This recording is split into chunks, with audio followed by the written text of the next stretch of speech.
Hi. അപ്പോൾ ഞാനിന്ന് ആദ്യമായിട്ട് ഒരു മേക്കപ്പ് വർക്ക് അങ്ങനെ പുറത്ത് പോയി ചെയ്യാൻ പോവാണ് കേട്ടോ. അതിൻ്റെ എല്ലാവിധ എക്സൈറ്റ്മെൻറ്റും എൻ്റെ ഫേസിൽ കാണാം. അപ്പോൾ എൻ്റെ പെട്ടിയൊക്കെ ഞാൻ പാക്ക് ചെയ്തു. ദാ ഈ സാരി ഞാൻ അവൾക്ക് വേണ്ടിയിട്ട് അവളുടെ വീട്ടിൽ പോയി മേടിച്ച് പ്രീപ്ലീറ്റ് ചെയ്ത് വെച്ചിരിക്കുകയാണ്. പിന്നെ ഞാൻ നല്ല ശരിക്ക് പ്രാർത്ഥിച്ചു, ദൈവത്തിനോടൊക്കെ പ്രാർത്ഥിച്ചിട്ടാണ് വീട്ടിൽ നിന്ന് ഇറങ്ങുന്നത്. അപ്പോൾ ഞാൻ സാരി പിന്നെ ഒരുവിധം മടക്കിയൊക്കെ ഒരു കവറിലൊക്കെ ആക്കി വെച്ചിട്ടുണ്ടായിരുന്നു.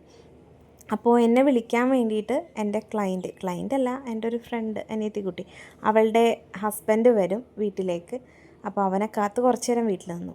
അങ്ങനെ അവൻ വീട്ടിൽ വന്നു. ഞാൻ എൻ്റെ സാധനങ്ങളൊക്കെ എടുത്തു. അവൻ്റെ കൂടെ കാറിൽ പോവുകയാണ്. ശരിക്കും പറഞ്ഞാൽ കാറിലല്ല യാത്ര, നമുക്കൊരു ട്രാവലർ വരും.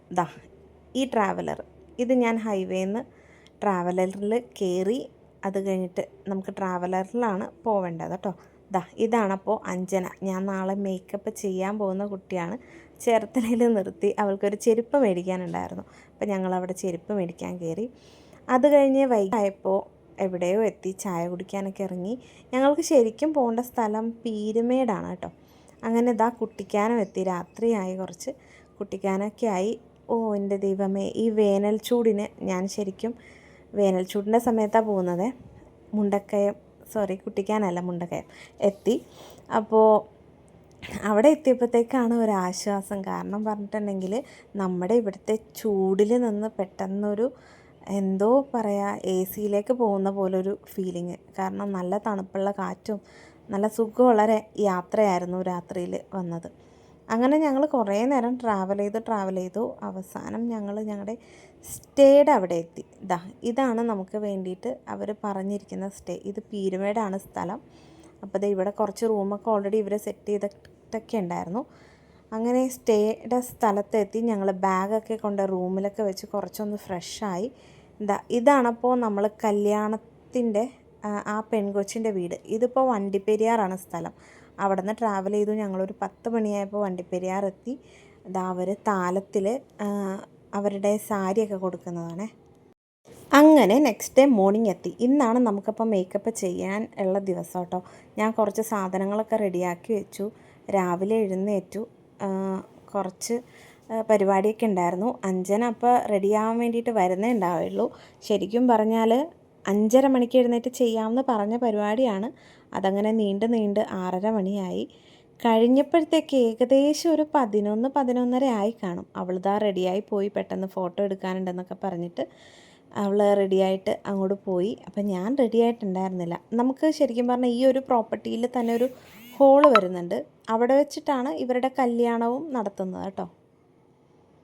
അങ്ങനെ അഞ്ജന റെഡിയായിട്ട് എല്ലാം സെറ്റായിട്ടുണ്ടായിരുന്നു. ഞാൻ അവളെല്ലാം റെഡിയാക്കി കൊടുത്തു. ഇതാണ് അഞ്ജനയുടെ ഹസ്ബൻഡ് നന്ദു. അപ്പം നന്ദുവിനെ ചെറുതായിട്ടൊന്ന് മിനുക്കുപണി ചെയ്യാൻ അഞ്ജന എന്നെ കയറി. പിന്നെ ഞാൻ കുറച്ച് ഫൗണ്ടേഷനൊക്കെ ഇട്ട് കൊടുത്തു നന്ദുവിന്. അപ്പോൾ ഇതാണ് അഞ്ജനയുടെ ആ ഒരു ഫൈനൽ വെഡ്ഡിങ് ലുക്ക് എന്ന് പറയുന്നത്. എങ്ങനെയുണ്ടെന്ന് നിങ്ങൾ നോക്കണേ. പിന്നെ ഈ മുല്ലപ്പൂ അത്ര ഒരു സുഖമായിട്ട് തോന്നാത്ത എന്താണെന്നറിയോ? ഈ മുല്ലപ്പൂവിൻ്റെ നൂല് അവർ കെട്ടിയിരിക്കുന്നത് ബ്ലാക്ക് നൂല് കൊണ്ടിട്ടാണ്. അതാണ് ആ മുല്ലപ്പൂ അത്ര സുഖമില്ലാണ്ട് തോന്നണേ. പിന്നെ ഞാൻ ഫ്രഷായി വന്നു. അപ്പം സമയം ഒരു 12 മണിയായി കാണും. അങ്ങനെ രാവിലെ എനിക്ക് കൊണ്ടുവന്ന് വെച്ച ബ്രേക്ക്ഫാസ്റ്റ് ഞാനിപ്പോൾ കഴിക്കാൻ പോണതാണ്. കഴിച്ചു കഴിഞ്ഞു. ഞാൻ മുടിയൊക്കെ കുറച്ചൊന്ന് സെറ്റ് ചെയ്തിടാനൊക്കെ കരുതി ഡ്രസ്സ് ചെയ്തു. അത് കഴിഞ്ഞിട്ട് കുറച്ച് നേരം വെറുതെ അങ്ങനെ ഇരുന്നു. ഈ കമ്മൽ എങ്ങനെയുണ്ട് നോക്കിയ ഒരു വെറൈറ്റി അല്ലേ? ഞാൻ ഇന്നലെ ചേർത്തലയിൽ നിന്ന് വരണ വഴിക്ക് മേടിച്ചതാണ്. അത് കഴിഞ്ഞ് കുറേ നേരം ഞാൻ റെസ്റ്റൊക്കെ ചെയ്ത് റൂമിൽ തന്നെ ഇരുന്നായിരുന്നു കേട്ടോ. അങ്ങനെ ഫുഡൊക്കെ കഴിച്ചു കഴിഞ്ഞു. എല്ലാവരും തിരിച്ച് വണ്ടിയിലേക്ക് കയറാൻ വേണ്ടിയിട്ട് പോവാണ്. അങ്ങനെ ഞാനും വണ്ടിയിലേക്ക് എൻ്റെ ബാഗും സാധനങ്ങളൊക്കെ എടുത്തു വെച്ച് കയറി യാത്ര തുടങ്ങി. ഇനി തിരിച്ച് നമ്മൾ ചേർത്തലയ്ക്കാണ് പോണേ കേട്ടോ. അങ്ങനെ ഞങ്ങൾ യാത്ര തുടങ്ങി. കുറച്ച് നല്ല മനോഹരമായിട്ടുള്ള കാഴ്ചകളും, പക്ഷേ ഇന്നലത്തെ അത്രയും തണുപ്പില്ല കേട്ടോ. ഇവിടെ നല്ല ചൂടും വെയിലും ഒക്കെയാണ്. അങ്ങനെ കുറച്ച് നേരമൊക്കെ ഞാൻ വണ്ടിയിൽ കിടന്ന് ക്ഷീണം കാരണം ഉറങ്ങി. കാരണം രാവിലെ എഴുന്നേറ്റത് ക്ഷീണം. അപ്പോൾ അഞ്ജന ഇന്ന് എൻ്റെ കൂടെ ഇല്ല. അവളുടെ ഹസ്ബൻഡിൻ്റെ ഒപ്പം കുറച്ച് ഫോട്ടോസൊക്കെ എടുക്കണം എന്ന് പറഞ്ഞിട്ട് അങ്ങനെ നന്ദുവിൻ്റെ കാറിൽ പോയി. അപ്പോൾ തിരിച്ചു വന്നപ്പോൾ അവളില്ല. ഞാൻ ഒറ്റക്കാണ് ഇങ്ങോട്ട് പോകുന്നത് ട്രാവലറിന്. അപ്പോൾ അങ്ങനെ കുറച്ച് ദൂരം പാട്ടൊക്കെ കേട്ട് ആസ്വദിച്ചു. കുറച്ച് നേരമൊക്കെ കിടന്ന് ഉറങ്ങി. ആ ക്ഷീണമൊക്കെ ഒന്ന് മാറട്ടെ എന്ന് വിചാരിച്ചു. അങ്ങനെ ഞങ്ങൾ തിരിച്ചു പോരുകയാണ്.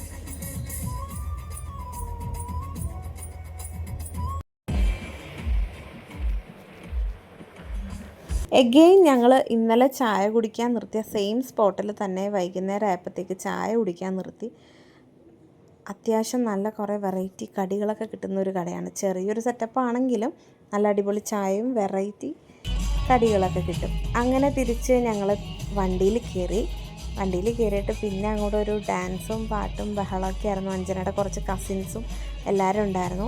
അപ്പോൾ ഞങ്ങൾ ഇന്നലെ ഇങ്ങോട്ട് വരുന്ന വഴിക്ക് ഇവരെയൊക്കെ ആയിട്ട് കമ്പനിയായി. അതുകൊണ്ടിട്ട് അഞ്ജന ഇല്ലാത്തൊരു ബുദ്ധിമുട്ട് എനിക്ക് അറിഞ്ഞില്ല. കാരണം എല്ലാവരും നമ്മുടെ കൂടെ തന്നെ ഭയങ്കര ഹാപ്പി ആയിട്ട് സംസാരിച്ച് അഞ്ജന ഇല്ലാത്തൊരു ബുദ്ധിമുട്ട് ആരും തന്നെ വരുത്തിയിട്ടില്ല. അവളുടെ കസിൻസ് ആയാലും ആൻറ്റിമാരായാലും അച്ഛനാണെങ്കിലും ഒക്കെ വാ മോളെ കഴിക്കാം, അല്ലെങ്കിൽ വാ എന്ന് പറഞ്ഞിട്ട് നമ്മളെ ഭയങ്കര ഒരു പരിഗണന തരുന്ന പോലെയൊക്കെ തന്നെ എനിക്ക് ഫീൽ ചെയ്തു.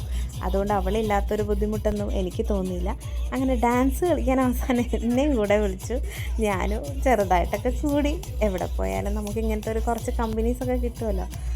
ഇതൊക്കെ അഞ്ജനയുടെ കസിൻസൊക്കെയാണ്. അങ്ങനെ ഞങ്ങൾ എല്ലാമായിട്ട് പോന്നു. അപ്പോൾ ഇതേ ചെക്കനെയും പെണ്ണിനെയും കണ്ടില്ല എന്ന് ഇനി ആരും പറയരുത്. ഇതാണ് ഇന്ന് കല്യാണം കഴിഞ്ഞ ചെക്കനും പെണ്ണും. അങ്ങനെ തിരിച്ചത് ആ ചേർത്തലെത്തി. എൻ്റെ പേരുള്ളൊരു ഓട്ടോ തന്നെ കിട്ടി. നേരെ വീട്ടിലേക്കും പോന്നു. നമുക്കൊരു സെക്കൻഡ് ഡേ കൂടെ ഉണ്ടായിരുന്നു. അഞ്ജനയുടെ വീട്ടിലാണ് ഞാനത്. ഇതാണ് സെക്കൻഡ് ഡേ റിസപ്ഷൻ ലുക്ക് അവൾക്ക് കൊടുത്തത്. ഇങ്ങനെയൊക്കെ ഹെയറൊക്കെ കെട്ടി അങ്ങനെ റിസപ്ഷൻ അഞ്ജനേനെ സെറ്റാക്കിയത് ഇങ്ങനെയാണ്. നല്ലൊരു ബ്ലൂ കളർ സാരി ആയിരുന്നു നെറ്റിൻ്റെ. അതൊക്കെ ഉടുപ്പിച്ച് അപ്പോൾ ഒരു 6:30 മണിയൊക്കെ ആയപ്പോഴത്തേക്ക് വർക്കൊക്കെ കഴിഞ്ഞു. ഞാനവിടെ നിന്ന് ഫുഡൊക്കെ കഴിക്കാൻ വേണ്ടിയിട്ട് പിന്നെ പോയി. അഞ്ജനയുടെ കുറച്ച് ഫോട്ടോസ് ഞാനിവിടെ കൊടുക്കുന്നുണ്ട് കേട്ടോ.